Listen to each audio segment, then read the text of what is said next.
Cold storage का नाम सुनते ही दिमाग में आती है एक बड़ी सी बिल्डिंग, बिजली से चलने वाला कूलिंग सिस्टम और बड़े किसान जो अपना उत्पाद इन कोल्ड स्टोरेज में रखते हैं। छोटे किसानों को तो अपने उगाए हुए उत्पाद बाजार में बेचने ही पड़ते हैं, क्योंकि छोटे कोल्ड स्टोरेज और कम खर्चे में चलने वाले कोल्ड स्टोरेज की सुविधा अभी व्यापक रूप से भारत के किसानों के लिए उपलब्ध नहीं है। इसी बात को ध्यान में रखते हुए इंडियन एग्रीकल्चर रिसर्च इंस्टीट्यूट ने एक सोलर फ्रिज तैयार किया है। 2 टन तक की क्षमता वाले इस सोलर फ्रिज का तापमान बिना बिजली के 4 डिग्री तक रखा जा सकता है।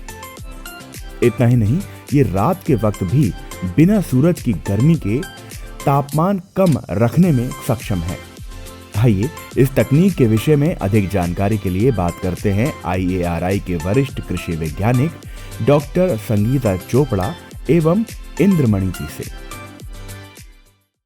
डॉक्टर साहब, आप दोनों का बहुत बहुत स्वागत है हमारे आज के कार्यक्रम। थैंक यू, धन्यवाद। जी, आपका जो ये सोलर या सन फ्रिज है, इस उत्पाद के पीछे की यात्रा की जो पूरी कहानी है वो संक्षिप्त में हम आपसे जानना चाहेंगे। बहुत बहुत धन्यवाद इस क्वेश्चन के लिए। तो मैं बताना चाहूंगी कि मैं साइंटिस्ट हूँ, अभी तो इंडियन एग्रीकल्चर रिसर्च इंस्टीट्यूट में प्रिंसिपल साइंटिस्ट हूँ। लेकिन जब मेरा करियर शुरू हुआ था एज अ साइंटिस्ट 1996-7 में, तो सबसे पहला मेरा काम इवेपोरेटिव कूलिंग पे ही रिसर्च करने का था। और वहाँ से प्रोसेस ये पूरा शुरू हुआ करियर मेरा। और फिर हमने ब्रिक्स भी बनाई, पोरस ब्रिक्स की बेटर इवेपोरेटिव कूलिंग हो जाए। इवेपोरेटिव कूलिंग मतलब घड़े वाली तकनीक। फिर उसके बाद फिर मैं 1-2 बार US जाके आई, यही प्रोसेस चलता रहा, मेरा काम चलता रहा। उसके बाद हमने अजमेर गए राजस्थान में, तो सिमिलर डिजाइन के नाबार्ड की तरफ से अजमेर में 5 गांव में बन रहे थे।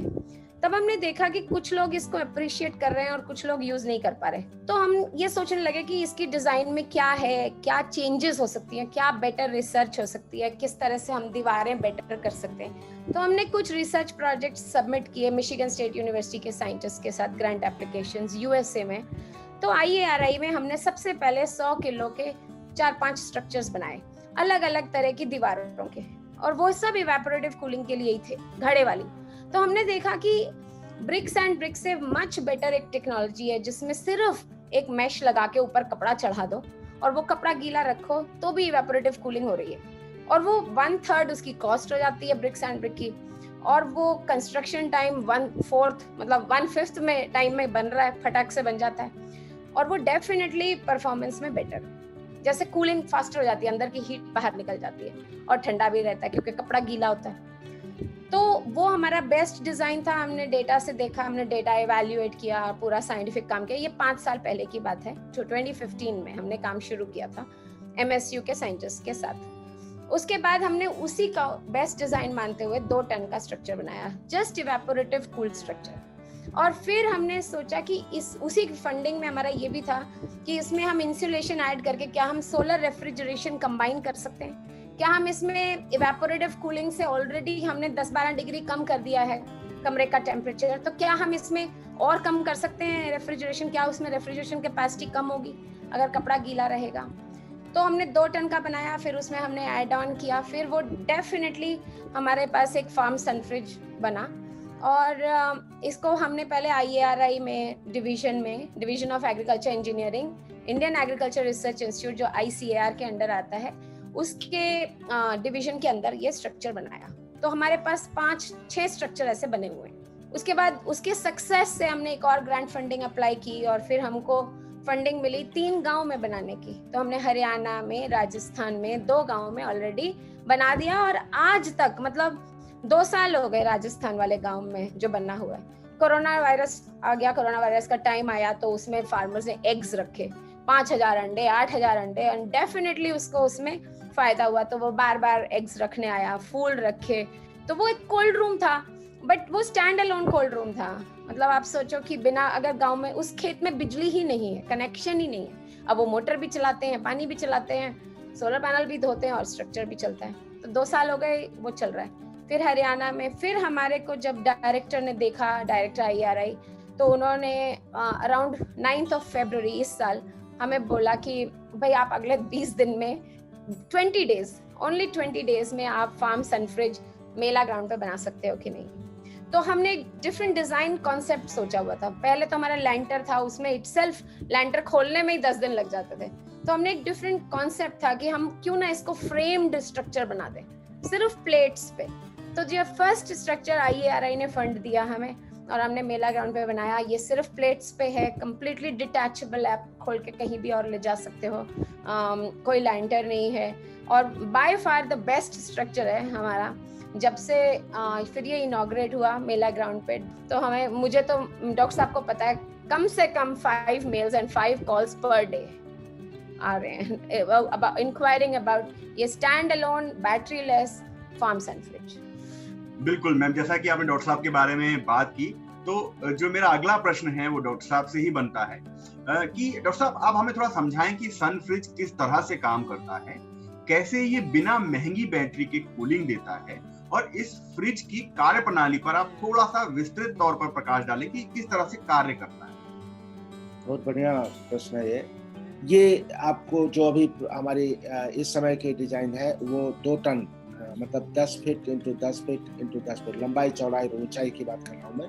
तो इसमें हम सोलर पैनल है, 5 किलोवाट ऊर्जा उससे उत्पन्न होती है, बिजली उत्पन्न होती है। उस बिजली से हम अंदर में एक 1.5 टन का AC रखे हुए हैं। तो 1.5 टन का 1/4 करीब जो ऊर्जा उत्पन्न हो रही है वो उस AC को चलाने में यूज हो रही है, और 3/4 हमने वहां पर एक पानी का टैंक रखा है। उस पानी के टैंक में जो कूलिंग सिस्टम उसके लिए रखा है, और जो हमारा AC है उसी की जो कॉइल है उसको हमने फ्रिज को उसमें डाल करके रखा है, ताकि उस पानी को नियर 0 डिग्री हम करीब उसे ठंडा करके रख सकें दिन में। और उसके बाद वहाँ पर एक छोटी सबमर्सिबल पंप लगाए हैं। उस पंप से जो हमारा कूल चैम्बर है उसके छत में प्लास्टिक पाइप्स हैं, उन पाइप्स में हम इस ठंडे पानी को सर्कुलेट करते हैं। ये एक तरह से कह लीजिए वाटर बैटरी, मतलब बैटरी नाम हम वाटर बैटरी इसलिए दे रहे हैं कि केवल पानी है, उसकी जो गुप्त ऊर्जा होती है जिसके हम अगर आप अपने स्कूल डेज की उसमें जाएं तो जो लैटेंट एनर्जी होती है उससे, और ये पानी जो है एक तरह से हमारा जो ऐसा काम कर रहा है कि इस ऊर्जा के आधार पर वो एकदम ठंडा हो जाएगा। तो वो जब सूरज नहीं है, बिजली नहीं बन रही है, तब हमारे उस कमरे को ठंडा रखने का ये काम करता है। तो ये टेक्नोलॉजी इको फ्रेंडली भी है, सिंपल है, इजी टू इंस्टॉल है, इजी टू मेंटेन है। सारी इस तरह की जो खूबियां हैं वो सारी बातों को ध्यान में रख करके ये बनाया गया है। धन्यवाद। आपसे मैम एक चीज और जानना चाहेंगे कि इस रिसर्च वर्क में आपको कहां से सहयोग एवं वित्तीय सहायता प्राप्त?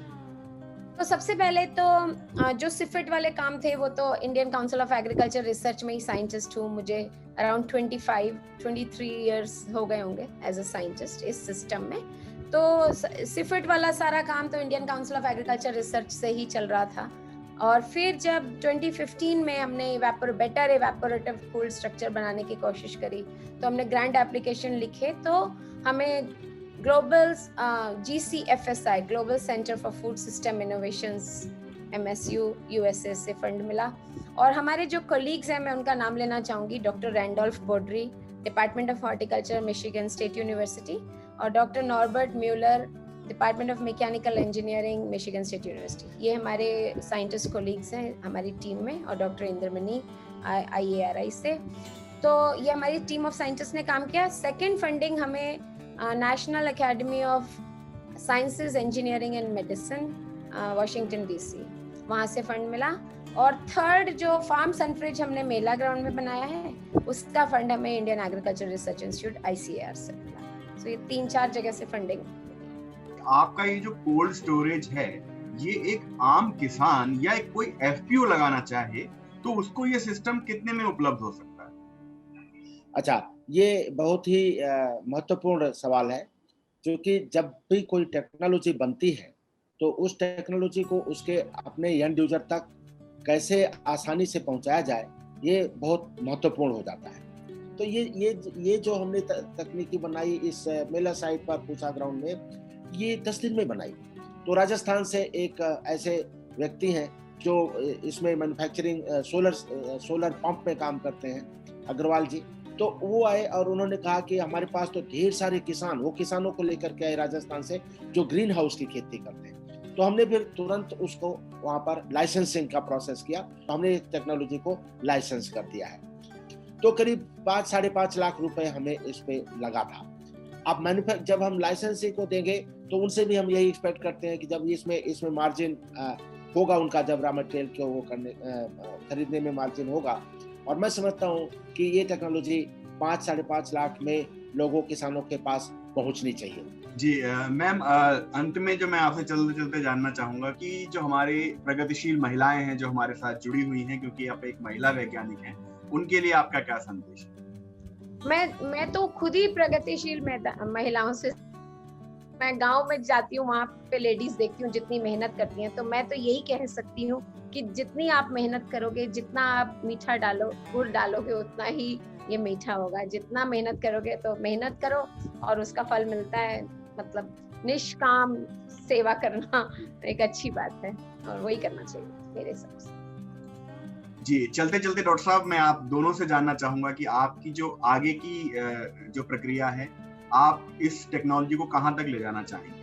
अब सबसे पहले तो ये है कि हम इसमें रिसर्च का स्कोप देख रहे हैं, इसीलिए सिस्टम से हमने कहा है कि इसमें रिसर्च के लिए और व्यवस्था होनी चाहिए, और उसमें कैसे इसको भारत के डिफरेंट क्लाइमेट कंडीशंस में किस तरीके के डिजाइन में क्या परिवर्तन होने चाहिए, एक वो हमारा अध्ययन का विषय रहेगा। और ढेर सारे प्रोड्यूस हैं फ्रूट्स एंड वेजिटेबल और फ्लावर के कैटेगरी में, उनको किस तरीके से उनके इनमें इसमें रखा और उसको सेव करने का प्रोटोकॉल क्या होगा, किस तरीके से करेंगे, उस पर हमारी रिसर्च रहेगी। तो मॉडलिंग के थ्रू हम इसको समझना चाहेंगे और दिल बनाना चाहेंगे, और फिर डेवलपमेंट में तो ये ही है कि हम इसको पूरे देश में फैलाना चाहेंगे, और कैपेसिटी को भी जहाँ तक होगा, जरूरत पड़ेगी तो कम भी और उसको ऊपर भी ले जाना चाहिए। तो आप स्केलिंग डाउन स्केलिंग की भी संभावना है, उसको भी करना चाहिए। संगीता कुछ ऐड करेंगे? यही सही बात है, आप जो देश भर में फैले, हर जगह ये बने, यही हमारा ड्रीम है। और फ्लेक्सिबल हो, कैपेसिटी फ्लेक्सिबल हो, जो बोले जैसा बोले वैसा बने।